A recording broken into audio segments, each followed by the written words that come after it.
আজ শনিবার 10 মে 2025 তারিখে উপদেষ্টা পরিষদের এক বিশেষ সভা অনুষ্ঠিত হয়। সভায় আন্তর্জাতিক অপরাধ ট্রাইব্যুনাল আইনের সংশোধনী অনুমোদিত হয়েছে।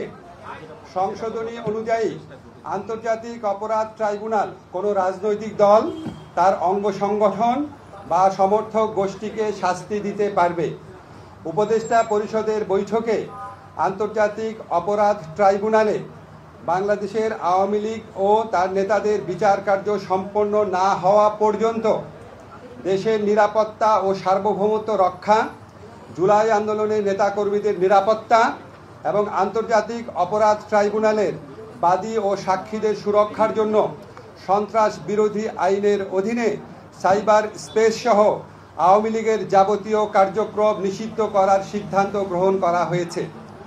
এ বিষয়ে প্রয়োজনীয় পরিপত্র পরবর্তী কর্মদিবসে জারি করা হবে।